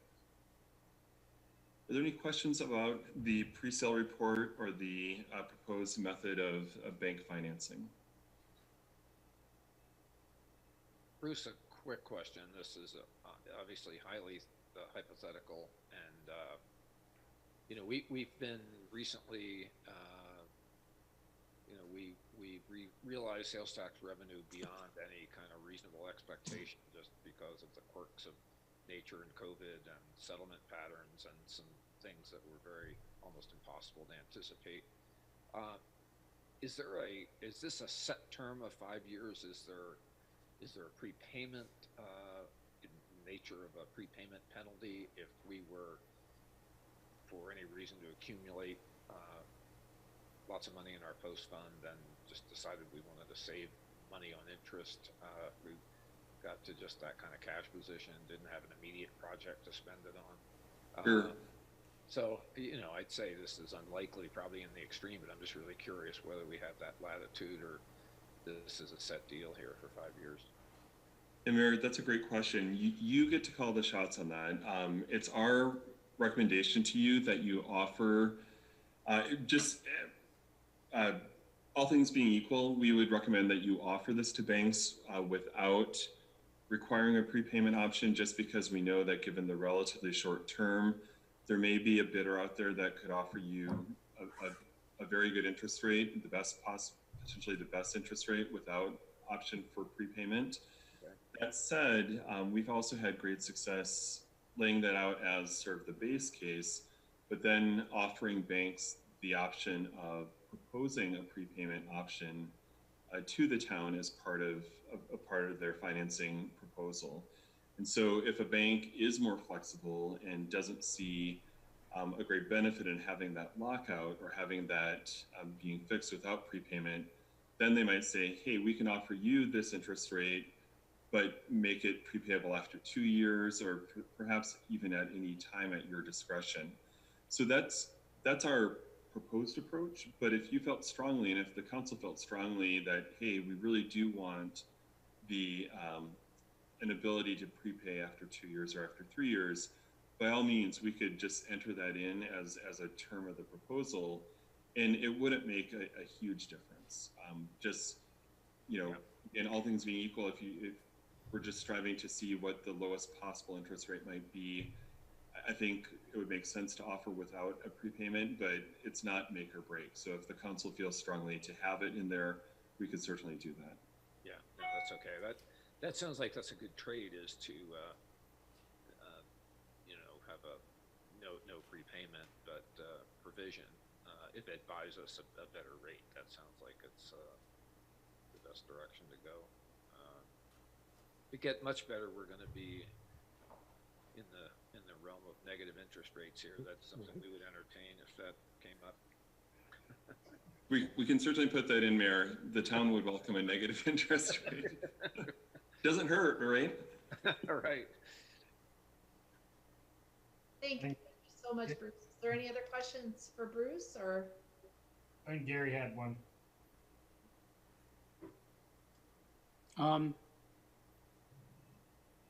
My biggest, hi Bruce, it's been a long time. Yes, it has. Good to see you. It's good to see you too. And so, on this prepayment thing, to me, it's such a short term. I don't think it matters. If we get a 1 point something interest rate, I think we should just continue to just pay it off as a 1 point and use money for other projects. There's a lot of stuff out there. There's potentially some open space acquisition stuff. I'd rather, use this as it's relatively free money. And especially if the town's continuing to do well, I think we just continue that. So that's my take on the prepayment. If it was 20 years, I'd say yes, but 5, no. Yeah, I'm with you on that.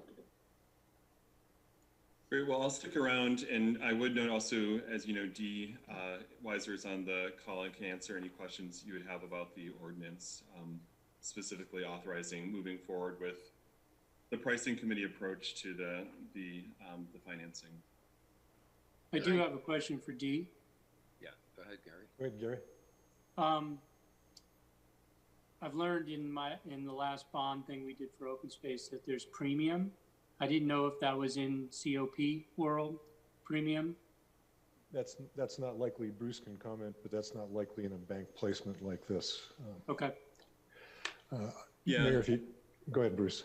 Oh, I was just going to say, Gary, yes, that is definitely a big part of bond financings, especially larger ones.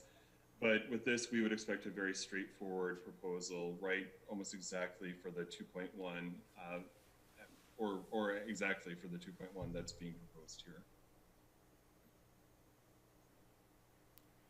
Mayor, do you want me to talk about the ordinance at all, or just answer questions? If you have some thoughts, we'd like to hear them.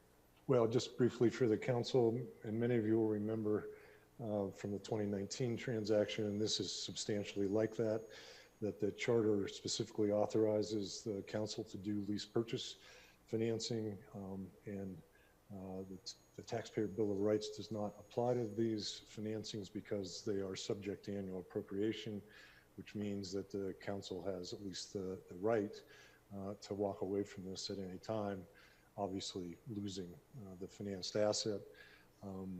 The ordinance is what we refer to as a delegation ordinance, and it really delegates to the mayor, the manager, the finance director, power to make determinations. In section 3 of the ordinance sets forth the parameters on those determinations, the $2.11 million purchase price, the $475,000 base rentals, the 2.425 maximum total repayment cost, and a December 1, 2026 term.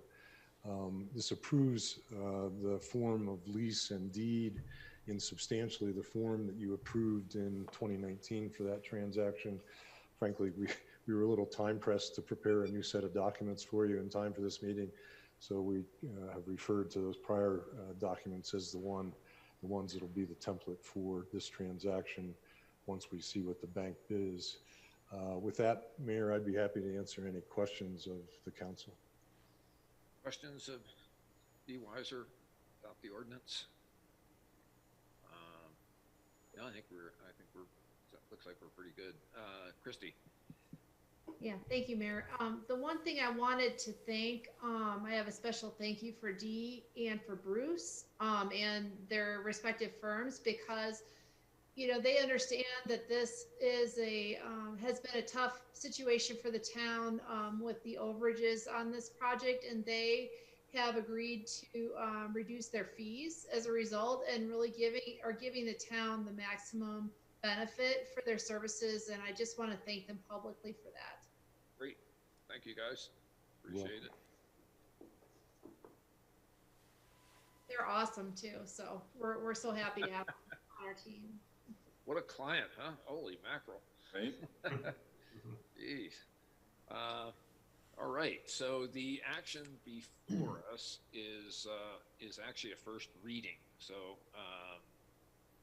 this will require opening the line for public hearing. So if there are no further questions of council for either Christie or Bruce or Dee or Ryan Mahoney, we will take public comment.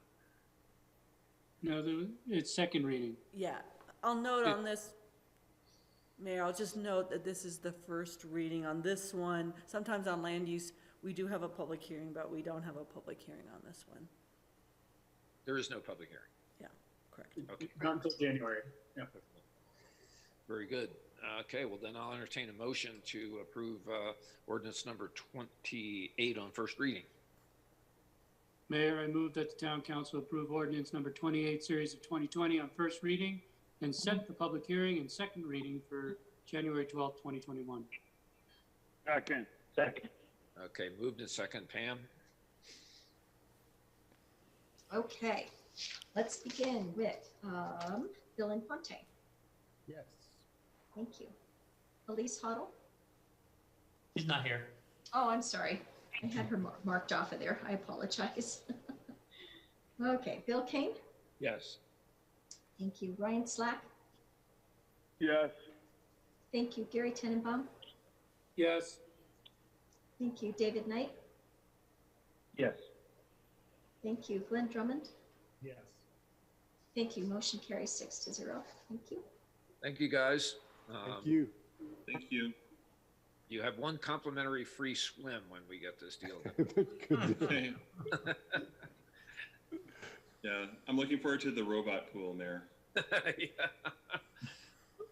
All right. Bruce, you're too tall for that, Bruce. Okay, item 9J. This is first reading of ordinance number 29, ordinance of the Town Council of the Town of Basalt, Colorado, approving a supplemental budget for Albany Park and certificates of participation. Christie. Thank you, Mayor. So I'm going to share my screen briefly to just show you guys the supplemental budget. This is just in relation to the exact numbers that we talked about the last meeting and that Post had seen, that I relayed the revenues and inflows from the certificate of participation for 2021 budget and the PB panels right into our 2021 budget as a supplemental that'll be approved January 12th. And then our expenses would be additional construction overages with the Albany Park pool, and then COPs, cost of issuance, and the rebates. And then just to memorialize this too, I always include the total budget, including all sources for the Albany pool project. So we have that, and we always tie to that $3,785,000 number.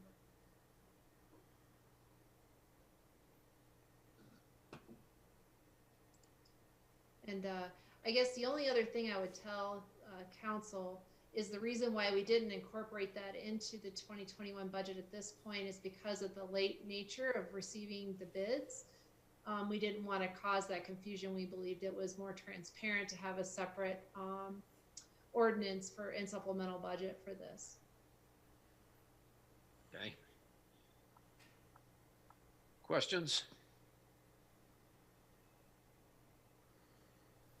Okay, hearing none, this is a first reading, and so, like the previous ordinance, we can entertain a motion. Mayor, I move town council approve ordinance number 29, series of 2020 on first reading and set the public hearing and second reading for January 12th, 2021. Second. Okay, been moved and seconded. Pam? All right. Let's begin with Glenn Drummond. Yes. Thank you. Gary Tenenbaum. Yes. Thank you, Ryan Slack. Yes. Thank you, David Knight. Yes. Thank you, Bill Infante. Yes. Thank you, Bill Kane. Yes. And I take it Elise Huddle is still recused from this section. Thank you. Next, Ryan. Okay, thank you, guys. We are on our last item of business for the evening. This is resolution number 44, series of 2020, resolution of the Town Council of Basalt, Colorado, repealing and replacing the town's personnel code, and employee handbook. I think this is Christy and Jeff are presiding on this one. Yeah, and we've got Anna Eitenberg here as well from Carp News. She's the attorney there for the personnel side. Excellent. She did a lot of work with us on this policy. Just as a summary of where this started with the strategic work plan for this year is that we've continued to embark upon this project and to make sure that it does tie and match with our strategic work plan and our values. And so, I think that this particular version of the employee handbook memorializes our strategic work plan even deeper and embedding our strategic work plan deeper into this organization, which is really important. And it really feels good to have those values set in this employee handbook, as well as adding all the legal requirements. There are many, many laws, additional laws and regulations, legislation, FMLA. I mean, list goes on requirements, additional legal requirements that I'm so grateful that Anna and Jeff helped us with. We received a lot of feedback as well from department heads, and Ryan and I have a couple years under our belts now working with the employee handbook and just making sure that we're adding in clarifications as needed to help the employees and help ourselves so that it was becoming a very effective process.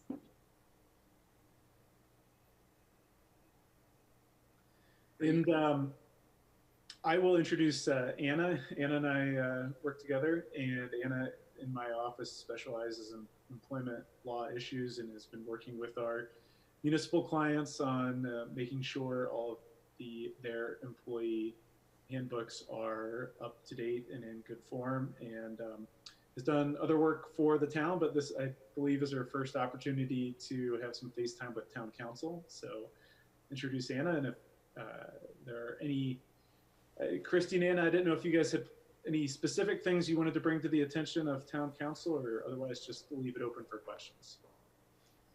The only thing, if I could share my screen for just 1 minute, if that's okay, then we can open up for questions as well. There was just actually two things I want to share. One is that as I talked about on the cover page, is that we added some additional benefits based upon the compensation studios benefits comparison that was completed in the spring. We're adding the personal day, or 16 hours of personal leave days instead of sick leave days. So that our employees have a little bit more latitude in how to use those days. An addition of $75 a month for a taxable wellness benefit, and then increasing the tuition reimbursement by another $1,000 to $2,500 per year. Those are the benefit increases that are included in this handbook. So then we really believe that we're competitive with our neighbors in the Valley. And the other thing I want to note too is that we're putting the values right on the front page of this handbook. And one thing that Ryan and myself were real keen on is just making sure that when we do some more graphic work on this handbook, on the final version before it actually goes out to employees right around the beginning of the year, is to make sure that we're seeing some continuity between this document and the strategic work plan, and how they look, feel, and the values instilled and incorporated in the documents. Good thought, for sure. There's one other thing is that we added, I know that Pam emailed you out as well as council, in addition for the which is additional compliance requirements related to making sure there was no retaliation if there was somebody to bring up some issue around a communicable disease for employees, but we did email you that out, and that's incorporated in this version of the handbook. Good to know. Okay, questions, Vanna? No, good. David? David? It's just, just a comment. I really, feel strongly that it's important to keep these things up to date and make them living documents and make them relevant. I mean, any service organization underpinned by people, and this is kind of like part of the social contract you guys all have. So I'm just really happy you're doing this, and in addition to the benefits and the kind of making sure it matches the work plan and everything, this is a really important thing to keep up with. So thank you for doing that. Nice. Jeff, and chief department heads were just a huge part of making this all possible. So Anna spent, tens of hours on this project. So we have pretty good, you would say, high degree of buy-in from our staff and employees, and the literacy level is pretty high about what our handbook provides. Yeah, one of the things that we have done is had every employee go back and have a copy. We made sure of that and had them sign that they, received it and reviewed it. And we'll do the same with this. Christy alluded to a process that we undertook at the beginning of this year that was basically a compensation and benefits survey. And so that included the entire staff and input. And so I think, this does reflect a lot of the input that we got from those employees. And as Christy also mentioned, there was a big effort to compare and contrast to not only communities in the Valley, but then how we paired up against the private sector and then other governments. And so I think we really did quite a bit of work. And so I think this is a reflection of what not our, like I said, our employees' feedback was, but then also what's out there in the industry. So I think it's a very good document, and want to make sure that as Christy's complimenting people, that she also gets recognized for the amount of work and just time she put into it. Okay. All right. Well, thank you guys. Thanks for the good work on this. And with that, if there are no further questions, I would entertain a motion to approve resolution number 44 of 2020. Mayor, I move that the town council approve resolution number 44, series of 2020 as presented. Second. Who was that? Ryan? Ryan Slack, yes. Okay, great. Pam, you may call the roll, please. Thank you. Let's begin with Elise Hoddle. Yes. Thank you, Elise. Gary Tenenbaum. Yes. Thank you, Gary. Glenn Drummond. Yes. Thank you, Glenn. Bill Infante. Yes. Thank you, Ryan Slack. Yes. Thank you, Bill Kane. Yes. Thank you. And David Knight. Yes. Thank you. Motion carries unanimously. Well, that comes to the end of our agenda. Thank you guys for hanging in for a lot of stuff, a lot of items on that list. And I thought this was going to be my opportunity to wish everybody a great, happy, and healthy holiday season. It sounds like I'm going to have an opportunity to do that again on December 22nd. So I guess I'll do, but I'll wish you a happy holiday anyway. What the heck? Rest assured, Mayor Kane, I'm not going to let staff put anything else on the agenda except the ones we identified. That's a great idea. That's a great idea. Pam? That's what I was worried about. Yeah. The only other thing I wanted to mention was that I think Ryan has a copy that he could hold up, but we have the Parks, Open Space, and Trails Pitkin County calendars for 2021 available in our foyer out here. They're beautiful as always. They're quite lovely. Well, that's good to know about. So wanted to let the public know they're here. Do that. Available for pickup. I have that note sitting right next to me, Pam. I'm sorry I overlooked it. That's okay. You had other stuff going on tonight. Don't forget to see our new video. The Academy Award Committee will probably be looking at it along with some other entries, for this holiday season. So Elise is kind of rolling her eyes there. All right, guys. Well, a pleasure seeing everybody. We got through a lot of stuff. Really appreciate everybody's effort, and we'll keep trucking here. So good night, and see everybody on campus here. Thanks. Thank you all. Everybody. Thank you.